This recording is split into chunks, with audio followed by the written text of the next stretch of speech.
Baie dankie dat jy die afgelope paar boodskappe saam met my tyd bestee het en dat jy gereeld ingeskakel het hier by Live FM Radio om na die reeks te geluister het van die Strykyster. Onthou julle nog daardie tema liedjie? Kan ek jou Superman, Batman, Iron Man, Spider-Man wees? Nou manne, ek hoop daar in jou huis het jy darm Iron Man status bereik, deurdat jy vir jou vrou die strykwerk gedoen het. Glo my, enige man kan 'n held wees in sy vrou se oë, deur net hierdie huistaak te verrig, veral in hierdie lockdown periode. Die sal dan die laaste boodskap wees in die reeks van 6, en gaan ons dan gesels oor die ultimate strykyster, die elektriese stoomstrykyster, die beste van al die strykysters, waaroor ons nog gesels het. Nie net is daar 'n konstante kragverlening deur elektrisiteit nie, maar nou kon jy die hitte beheer vir alle tipes materiaal, vanaf daardie delikate satijn tot katoen, en daar is geen kommer dat jy die klere sal brand nie. Ook is daar die toevoeging van water by die proses, wat weer inwerk op die kreukels en rimpels, wat die strykproses vergemaklik en vinniger maak. Onthou julle nog wat het Efesiërs 5 vir ons geleer? Efesiërs 5 vers 25 sê, manne, julle moet julle eie vroue lief hê, soos Christus ook die gemeente lief gehad en homself daarvoor gegee het. En dan hoor ons hierdie woorde, om dit te heilig, nadat hy dit gereinig het met die waterbad deur die woord, sodat hy die gemeente voor hom kon stel verheerlik, sonder vlek of rimpel of iets dergeliks, maar dat het heilig en sonder gebrek sou wees. Julle onthou nog daar die woordjie rimpel, is soos 'n plooi, of soos 'n vou, of 'n kreukel. Jy weet, party kreukels is moeilik om uitgestryk te kry, maar gelukkig is daar water, en onthou ons het nou net gelees van die waterbad van die woord. Jy sien, as ons die Bybel begin lees en aanwend in ons alledaagse lewens, sal jy agterkom dat jy sekere probleme en krisisse makliker kan hanteer, en dit verg nie meer inspanning nie, dit verg net gehoorsaamheid aan die woord van God. Het jy nie al gewonder hoekom werk jou lewe net nie uit nie? Hoekom bly jy ongelukkig voel? Hoekom voel jy soos 'n mislukking en jy voel asof daar vir jou geen hoop is nie? Gewoonlik dan vra ek hierdie 2 vrae. Het jy al gekom by 'n plek in jou geestelike lewe waar jy Jesus Christus vertrou het as saligmaker en verlosser, en dat jy weet as jy sou sterf dat jy hemel toe sal gaan? Dis die eerste vraag. Vraag 2 sê, sou jy nou sterf en voor God moet verskyn, wat sal jy vir hom sê, hoekom hy jou in sy hemel moet toelaat?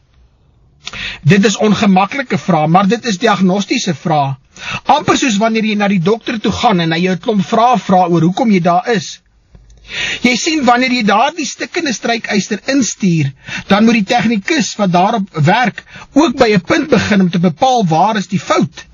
Want baie kere breek iets anders as gevolg van 'n ander komponent wat 'n defek het. Sien, baie kere is die rede omdat jy nog nooit in 'n verhouding met Jesus Christus getree het nie.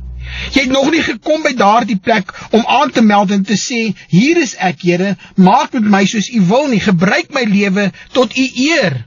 Hoor wat sê Johannes 3 vers 5, Jesus antwoord hier. Hy sê, voorwaar ek sê vir jou, as iemand nie gebore word uit water en gees nie, kan hy in die koninkryk van God nie ingaan nie. Die woord van God, die Bybel, is soos water, waarmee ons onsself kan sien soos in 'n spieël. Daarin kan ons sien hoe ons vertoon, is ons skoon of vuil volgens God se woord, en of ons is enigstens besig om te verander na die beeld van sy seun Jesus Christus, bedoelende tree ons op soos wat Jesus sou optree. Jy weet, as die woord van God met ons begin praat, dan word ons sag en kan die Here maklik die kreukels in ons lewens uitstryk. Dan kan ons 'n ontrimpelingsproses ondergaan, sodat ons voor hom kan wees vlekkeloos en sonder rimpel. Ons stryk ook tog nie vuil klere nie, anders word die vuiligheid ingestryk, en dan gaan jy eers sukkel om dit uit te kry. So ons moet eers gewas word, en dan kan ons gestryk word. Dink daaraan, as daar 'n kol is op jou hemp, is dit al wat mense sien. Hulle fokus net op daardie kol wat nie daar hoort nie. Al is dit 'n bruid en sy het haar trourok aan, glo my, as daar 'n koffiekol op haar rok is dit al wat die mense na sal kyk, en is ook al wat hulle sal onthou, is daar die kol wat op daardie pragtige, mooi wit trourok so uitgestaan het. Ongelukkig doen sonde net so met die mens. Jy kan 'n pragtige mens wees, liefdevol en omgee vir jou medemens, maar as sonde jou lewe begin oorneem en ander mense sien dit, dan beteken die goeie dinge wat jy gedoen het maar niks nie. Ongelukkig is daar vandag mense wat net nie meer omgee hoe hulle klere lyk nie. Hulle dra maar die klere met kolle en al. Anders dop dit weer om en dra die klere vir nog 'n paar dae. Maar dit het my amper dink aan melaatsheid. Jy weet, dan is die vuilheid daar binne en dit bly maar so smetterig waar mense nie kan sien nie. Judas 1 vers 23 sê vir ons, en ook die kleed moet julle haat wat deur sonde bevlek is. Ons is eens as jy saamstem dat ons almal nie dieselfde is nie, reg? Daarom hanteer God ons elkeen op 'n ander manier, want hy weet wat ons kan hanteer en wat nie.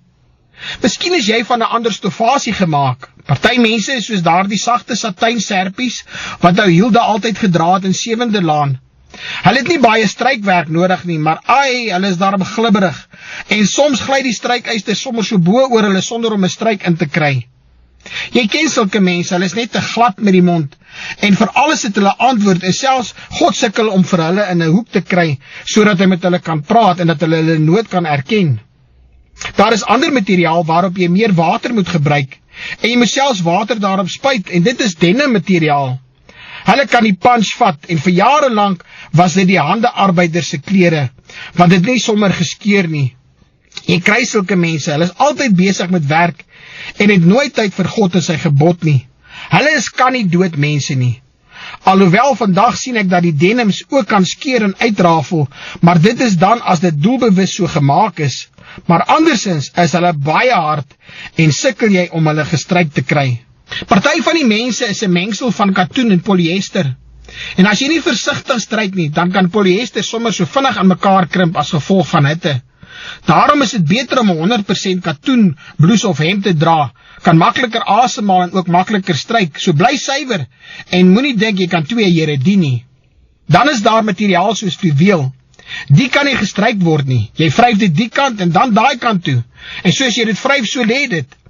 Jy sien baie mense is so, wanneer dit hulle pas, dan is hulle Christelik. En as hulle by die regte geselskap kom en die atmosfeer verander, dan is hulle ook nie meer Christelik nie. Kyk maar bietjie na mense se Facebook posts. Nou iets moois en Christeliks, en die volgende is dit 'n suggestiewe grappie onder die belt.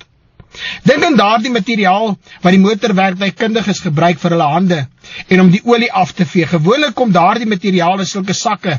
Dit is T-hemp of T-shirt materiaal wat alreeds geskeur is. Dit is nie die lekkerste en die skoonste plek om gebruik te word nie, maar so nodig as jy daai warm oliefilter moet afdraai. Ek dink aan ander materiaal, jy noem dit die 2x4 of die 2x4 en word gewoonlik gebruik om gewere mee skoon te maak. Jy sien, dit is die vredemakers. Hulle mag dalk al uitgerafel wees, maar dis omdat hulle harte geskeur het voor God. En dit is hulle wat bid vir ander wat nog nie vrede gesluit het met God nie. Daar is ook die chamois materiaal. Daardie wat jy gebruik wanneer jy 'n motor was, dit kan ook nie gestryk word nie. As jy die chamois egter verkeerd bære, dan word hulle so kliphard en as jy hulle dan wil oopmaak en reguit uitstryk, sal hulle geneig wees om te breek en te skeer. Die geheim om by daardie mense uit te kom is, jy moet hulle eers in die water laat lê. Jy sien, hulle moet eers begin om die Bybel te lees, kerk toe te gaan om boodskappe te luister, en wanneer hulle sag genoeg is, dan kan God met hulle handel. Waar dink jy moet jy gebruik word? Dalk 'n vatdoek of 'n vatlappie? Jy weet, daar waar dinge warm raak, is jy die een wat die kalmte bring en die konflik kan ontlont, sodat emosies nie te warm word nie. Miskien voel jy soos 'n vatlappie, almal smeer net hulle probleme af aan jou. Maar, as dit is waarvoor jy gemaak is, dan moet jy bereid wees om so gebruik te word deur God. Maar dan is daar sommige klere wat so 'n bietjie ekstra strykwerk nodig het. En dit bring my uit by die stoomstrykyster op steroids. Ek ken dit as die Elna Press. Dis nie net 'n stoomstrykyster nie, maar is aansienlik groter en die strykyster stryk van bo en van onder.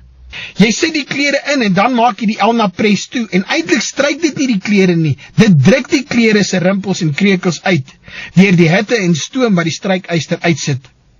Somtyds moet die Here met ons ook so maak. Hy moet bietjie meer druk op ons plaas en daardie druk moet van alle kante afkom, voordat ons enigstens van sonde en gesindhede ontslae raak. Miskien voel dit vir jou nou so, daar is te veel druk van alle kante af, en dit voel asof jy net nie meer kan uithou nie. Jy ken daardie gesegde, if you can't stand the heat, then don't stay in the kitchen. Maar ek vra jou, voordat jy opgee, omdat God met jou besig is, vra die Here genade vir jou, sodat jy nie sal uitspring voordat God sy doel in jou lewe bereik het nie. Byt vas in daardie tye, want God is besig om jou te herstel tot jou oorspronklike model. Het jy al gedink waar kry die elektriese strykyster sy krag vandaan? Natuurlik moet dit ingeprop word by die muurprop, by die kragprop. Nie waar nie? En daardie kragprop het plek vir 3 punte. Is dit nie waar ons ook ons krag moet kry nie vanaf God? Ons moet ingeplak word by God die Vader, God die Seun en God die Heilige Gees. Maar ons kan ingeprop wees en alles kan reg lyk en dit kan nog steeds nie werk nie. Jy sien, baie mense het ergens ingeprop, dalk by hulle kerk of 'n selgroep of Bybelstudie. Selfs help hulle met barmhartigheid, ander is in die sonnaskool of die kinderkerk of 'n jeuggroep, maar nog steeds kom jy agter daar is iets kort. Jy sien, hulle is ingeprop, maar hulle is nog nooit aangeskakel nie. Jy weet, die kabels wat koppel met die muurprop is gewoonlik ook 3. Jy kry die lewendige kabel, die neutrale kabel en dan die aarddraad. Die aarddraad praat vir my van mense wat so aardsgebonde is. Hulle kommer hulle net oor die hier en nou, wat hulle sal besit, wat hulle sal geniet en wat hulle by mekaar kan maak, wat hulle eendag gaan wees en watter status hulle gaan bereik. Die neutrale draad is daardie mense met so 'n traak my nie-agtige houding nie. Die evangelie is nie vir hulle nie. Hulle staan apaties teenoor die dinge van die Here en oor die hiernamaals. Hulle sal natuurlik ook nie 'n siedelas hê nie. Hulle sal ook nie bekommer wees oor wie van hulle mensies gaan hemel toe nie, want hulle self is nog dood in hulle sonde en hulle misdade. Die lewendige draad, dit is daardie mense wat die lewe gevind het, naamlik Jesus Christus. Hulle het die lewende weg gevind en wandel daarop, want Jesus het mos gesê, hy is die weg en die waarheid en die lewe. Die Here is 'n bron van onuitputlike krag. Inteendeel, hy is die bron van alle krag en alle gesag. By hom is daar nie load shedding nie, nee, glad nie beerdkrag nie. Ook hou hy nie rekening van hoeveel eenhede krag jy al by hom getap het en gebruik het nie, glad nie. Hy wil hê dat jy aangeskakel en bruikbaar vir hom moet wees, skoon gewas en vlekkeloos, sodat elke rimpel uitgestryk sal wees in jou lewe. Kan ek jou so vra? Is jy ingeprop en aangeskakel? Is al jou krekels uit? Wat is dit wat jy nog met die Here moet uitstryk? Sal jy dit nie asseblief doen voordat dit te laat is nie? Tot ons dan weer gesels, mag die Here jou lewe gebruik tot verheerliking van sy naam. Blessings van my kant af, Dominee Willie Henning.